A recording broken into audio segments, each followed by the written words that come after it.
આ બધા MBBS ડૉક્ટરો છે, MS સર્જનો પણ આમાં સેવા આપી રહ્યા છે. ખાસ વિશેષતા અને ખાસ વાત જો મને કોઈ ગમી હોય તો એ એવી છે કે ભાઈ કોઈ પણ વ્યક્તિએ અંદર માવા, તમાકુ, સિગારેટ કોઈ પણ જાતની વસ્તુ લઈને જાવી નહીં. આ તોડીને મીરા ભેગા કરવા મળી છે. આકાશ છે જો કાંટો વાગી ગયો. જો આના ઉપરથી ખેડૂતોને એક સંદેશ આપવા માંગીએ છીએ કે ભાઈ છે ને તમામ ખેડૂતોએ ખેતરની ફરતે શેઢે ફળ ફળાદી વાવવા જોઈએ, જેથી કરી પર્યાવરણમાં શુદ્ધિકરણ આવે અને બીજા નંબરમાં આપણી આવનારી પેઢીઓને હાવ નેચરલ અને ઓર્ગેનિક ફળ ખાવા મળે. Welcome back to my another blog. જય દ્વારકાધીશ, જય શ્રી રામ એન્ડ જય હનુમાન દાદા. મિત્રો, આજે મારે તમને કંઈક વાત અલગ જ કરવી છે. આજે હું હોસ્પિટલના કામથી આવ્યો છું સાવરકુંડલા મુકામે, અને અહીંયા ખૂબ સરસ મજાની એક સંસ્થા દ્વારા તદ્દન ફ્રીમાં, બિલકુલ ફ્રીમાં એક હોસ્પિટલ ચલાવવામાં આવે છે. આ હોસ્પિટલ હું જોઈ લો, વિદ્યા ગુરુ ફાઉન્ડેશન દ્વારા સંચાલિત શ્રી લલ્લુભાઈ શેર આરોગ્ય મંદિર. નિઃશુલ્ક, એક પણ રૂપિયો ચાર્જ લીધા વગર તદ્દન ફ્રીમાં અહીંયા ખૂબ સરસ મજાની સેવા કરવામાં આવે છે. મારો આ વિડીયો બનાવવાનો ઉદ્દેશ્ય એવો છે કે ભાઈ સાવરકુંડલાના આજુબાજુમાં રહેતા વિસ્તારના લોકોને એક નમ્ર વિનંતી છે કે આ વિડીયો તમે તમારા તમામ ગ્રુપની અંદર શેર કરજો, જેથી કરી ગરીબ વર્ગના, મધ્યમ વર્ગના લોકો આનો લાભ લઈ શકે. આ હોસ્પિટલની અંદર તમામ વોર્ડની સુવિધાઓ આપવામાં આવેલી છે. ગાયનેક વોર્ડ, તમામ વોર્ડની સુવિધા અહીંયા આપવામાં આવેલી છે, અને સાવ એટલે સાવ નિઃશુલ્ક ફાઉન્ડેશન દ્વારા આ સંસ્થા ચલાવવામાં આવે છે. અને અંદર સુવિધાઓ પણ એટલી જ સારી, ખૂબ સુંદર મજાની સુવિધાઓ છે. તો ખાસ કરી આ વિડીયો તમારા તમામ ગ્રુપની અંદર શેર કરજો. હું તમને અંદર હોસ્પિટલની પણ વિઝિટ કરાવું છું. તો જો આ એ જ હોસ્પિટલ છે, લલ્લુભાઈ શેઠ આરોગ્ય મંદિર, અને આ બધા દાતાશ્રીઓ છે. અને આ હોસ્પિટલ ભરોસો, જો ભરોસો દેખાય, આ હોસ્પિટલમાં નોંધ લેવા જેવી બાબત એ છે કે એક પણ રૂપિયો ચાર્જ તો નથી, પરંતુ ચોખ્ખાઈ એટલી બધી છે કે ટૂંકમાં મસ્ત મજાની હોસ્પિટલનું નિર્માણ થયેલું છે.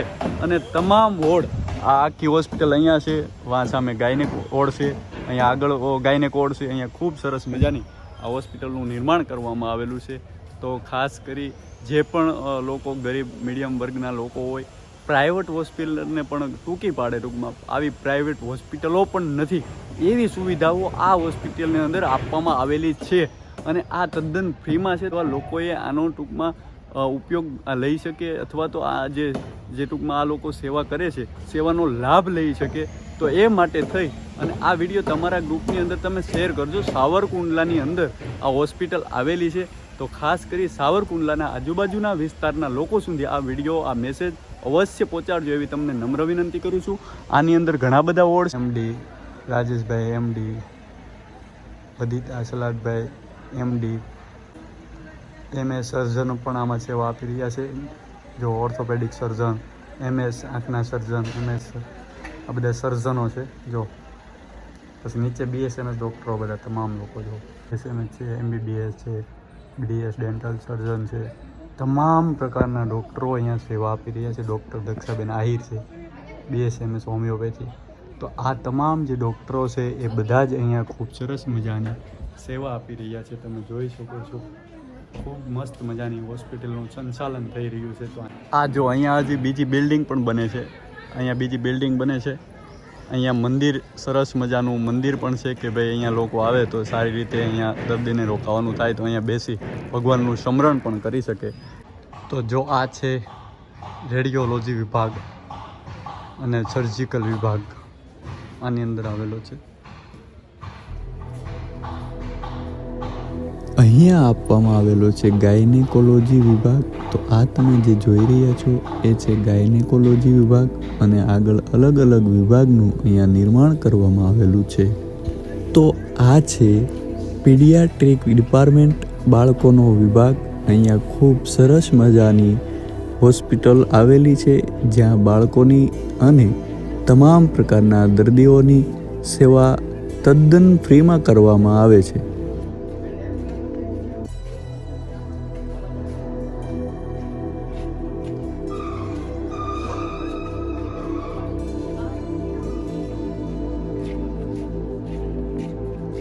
તો જો અહીંયા આવેલો છે જનરલ ઓપીડી વિભાગ, તમે જોઈ શકો છો મિત્રો, આ છે જનરલ ઓપીડી વિભાગ. અહીંયા છે આ જો ડાયાલિસિસ સેન્ટર, એટલે અહીંયા આ હોસ્પિટલની અંદર તમામ પ્રકારના વોર્ડ આપવામાં આવ્યા છે. ડાયાલિસિસ સેન્ટર હોય, ઓપીડી વોર્ડ હોય, આ છે બાળકોનો વોર્ડ છે. અહીંયા આ તમામ વોર્ડ આ બિલ્ડિંગ, અહીંયા બાજુમાં નવી બિલ્ડિંગ બને છે. આ ગાયનેક વિભાગ છે. આ હોસ્પિટલની અંદર જુઓ તમે, ચોખ્ખાઈ જુઓ. જે પ્રાઇવેટ હોસ્પિટલની અંદર ટૂંકમાં જે સુવિધા ન આપવામાં આવે ને, એ અહીંયા તદ્દન ફ્રીમાં, બિલકુલ સેવાના ભાવથી અહીંયા એક દર્દીને ટૂંકમાં સેવા આપવામાં આવે છે. અને ખૂબ સરસ મજાની હોસ્પિટલ છે. તો ખાસ કરી એકવાર જરૂરથી અહીંયા મુલાકાત લેવી જોઈએ અને તમામ લોકોએ અહીંયા સેવાનો લાભ લેવા માટે થઈ અને આવવું જોઈએ. ભાઈ જો અત્યારે આપણે આ હોસ્પિટલની વિઝિટ કરી, આ હોસ્પિટલની ખાસ વિશેષતા અને ખાસ વાત જો મને કોઈ ગમી હોય તો એ એવી છે કે ભાઈ કોઈ પણ વ્યક્તિએ અંદર માવા, તમાકુ, સિગારેટ, કોઈ પણ જાતની વસ્તુ લઈને જાવી નહીં અને અંદર વ્યસન કરવું નહીં. હોસ્પિટલમાં મેં સૌપ્રથમ વાર આવું જોયું છે અને આ વાત મને ખૂબ જ ગમી છે. ગેટની અંદર બહાર ચેક કરવામાં આવે છે અને ત્યારબાદ ચેક કરીને અંદર જવા દે છે, કારણ કે સ્વચ્છતા જળવાય અને માવા ખાઈને લોકો થૂકે, પિચકારી મારે, આ બધું ના થાય એના માટે થઈ અને માવા ટૂંકમાં બહારથી જ તે ચેક કરે છે. જો કોઈ વ્યક્તિ લઈ જતા હોય ને તો કઢાવી નાખે છે, એટલે કોઈ પણ વ્યક્તિ અંદર લઈને જતું નથી. આ ખાસ મને બહુ મસ્ત વાત લાગી ટૂંકમાં, અને સરસ મજાની વાત કહેવાય. આ દરેક હોસ્પિટલોની અંદર આ વ્યવસ્થા થવી જોઈએ, જેથી કરી ગંદકીવાળો થાય નહીં. ત્યારબાદ અમે નીકળી ગયા ગામડે આવવા માટે.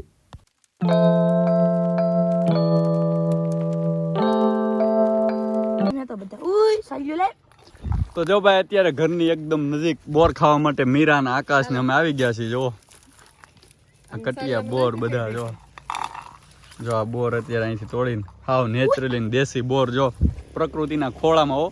જો અહીંયા બાજુમાં ડુંગરા, મસ્ત મજાનું સૌંદર્ય વાતાવરણ અને પ્રકૃતિના ખોળામાં જો હાવ નેચરલ બોર અહીંથી તોડીને ખાવો હોય ને તો આવવું પડે ગામડે, ને જેને પણ ખાવો હોય ને આવો ગામડે.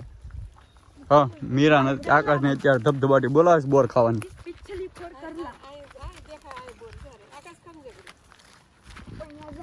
જો ઓહો, આમ જો આ બોર હો. સિટીમાં રહેતા હોય ને ત્યાં આપણે વેસાતા લઈને ખાવા પડે, અને અહીંયા તો હાવ નેચરલી બોરડીની અંદરથી આમ લઈ અને તુરંત ખાવ.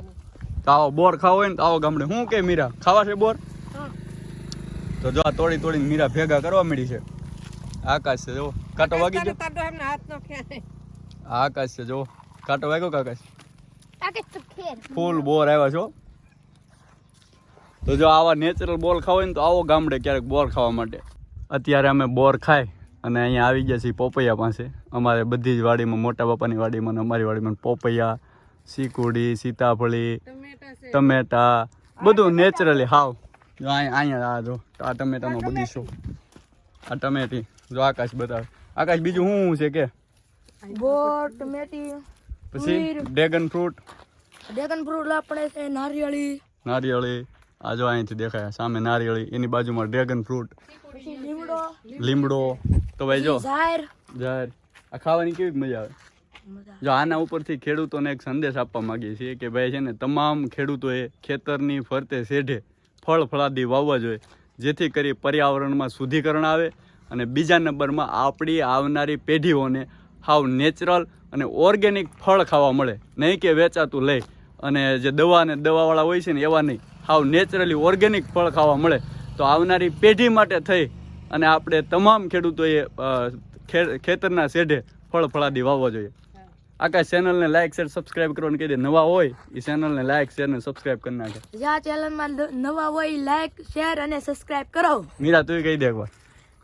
જે ચેનલમાં નવા હોય લાઈક શેર અને સબસ્ક્રાઇબ કરી નાખજો. અહીંથી ડ્રેગન ફ્રૂટની વાડી દેખાય. જો આ ડ્રેગન ફ્રૂટની વાડી છે, એનો સ્પેશિયલ વિડીયો આપણે બનાવશું. તો તમામ લોકો જે પણ વિડીયોની અંદર નવા હોય એ સબસ્ક્રાઇબ કરવાનું ભૂલતા નહીં. અને અત્યારે તમને ગામડાની લાઈફ બતાવીશ, પછી સિટીની, અને પછી અત્યારે હું હમણાં ગામડે જ છું. સ્પેશિયલ વ્લોગ ઉતારવા માટે થઈ અને ગામડે રહ્યો છું. પછી આપણે સુરત, રાજકોટ, આ તમામ સિટીના વ્લોગ તમને દેખાડવાના છે. તો ખાસ કરી મળશું ફરી નવા વ્લોગમાં. ત્યાં સુધી તમામને જય દ્વારકાધીશ, જય શ્રી રામ એન્ડ જય હનુમાન દાદા.